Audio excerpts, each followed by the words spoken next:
Hey there, pen enthusiasts. Today I've got a couple inks I picked up on Amazon, and I think these have a couple good things going for them, but we'll get more into that once we get these opened up. So each of these inks came packed in these little cardboard boxes here.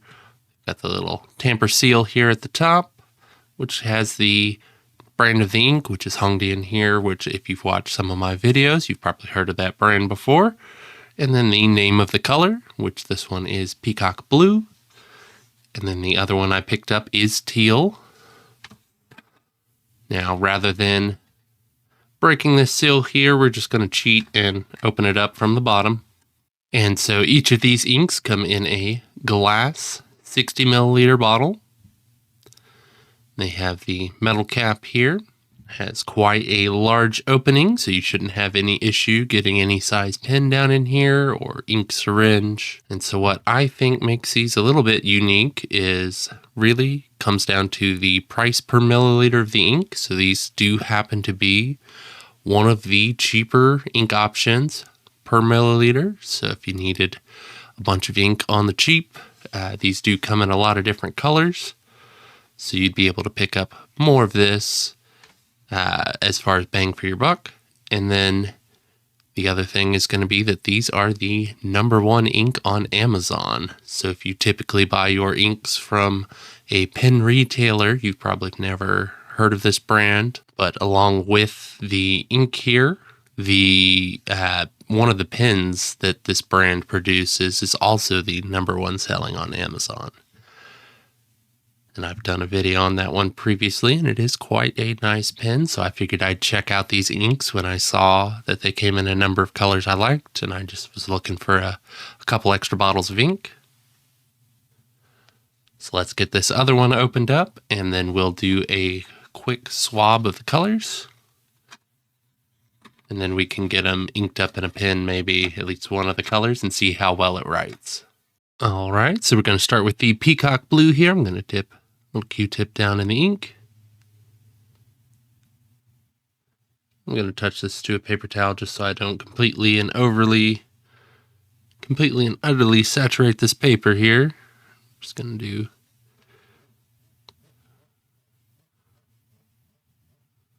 a little squiggle there.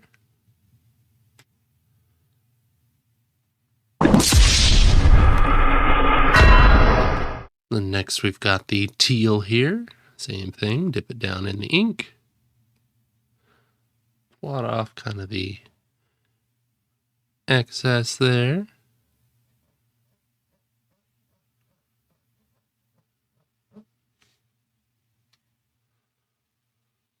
And just based off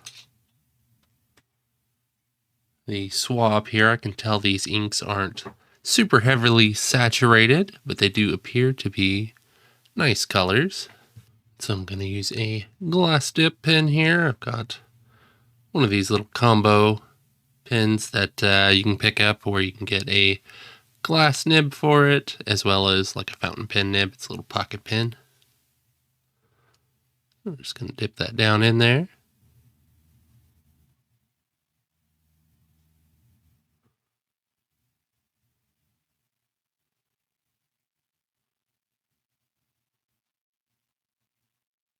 And the Peacock Blue here.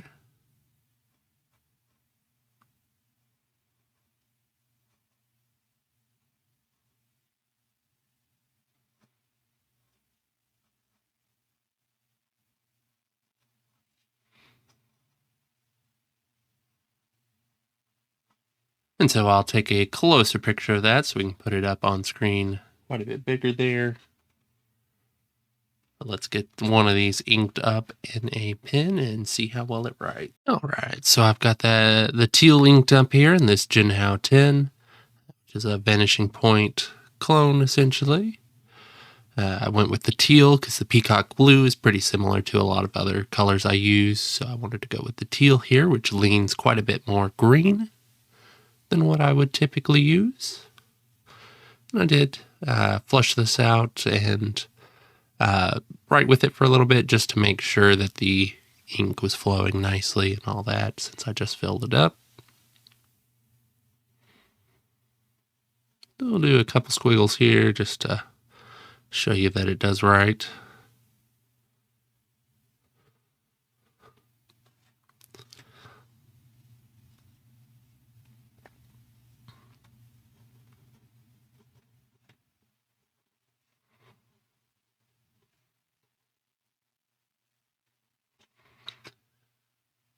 And so, writing-wise, this ink seems quite fine. It doesn't seem overly saturated or anything, so I don't think this would be an ink that you could really dilute down too much without affecting the color quite a bit, which is kind of the benefit of one of the brands I normally pick up, the Noodlers Inks. A lot of those are so relatively heavily saturated that you can dilute them, 20, 30%, 50% sometimes, and the color looks almost identical to what it did originally. This one here, I don't think you could get away with that, or at least not to that degree, without affecting the color. The ink itself seems to flow plenty nicely. It doesn't seem like it's watered down too much, because when you water down inks like that too much, they actually start to write dry, counterintuitively. The more water you add, the less of the actual dye components and whatever else they add in there that typically helps keep it flowing nicely. So when you add too much water, it can start to feel like the pen's writing dry, and I don't sense any of that with this. The color on the page is, to me, a nice green. It could lean a little blue depending on how you feel about it, but for me it's definitely more of a green. When I used the glass dip pen there, since it does write quite a bit saturated, more saturated when you first dip it, the ink is quite a bit darker, but what kind of comes out with the fountain pen here definitely seems pretty comparable to the Swabs here. So I feel that's fairly accurate. And again, so what made these kind of a nice option is the price per milliliter. These break down quite cheap. I'll have that up on screen here.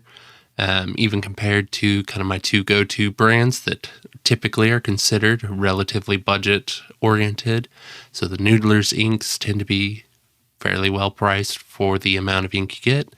And since you can dilute them down a bit if you really wanted to stretch your ink, they can be quite cost effective, but at least as it comes, price per milliliter, the Hongdian Inks here come out cheaper. And then kind of my other go-to brand as far as budget options are going to be the Diamine Inks.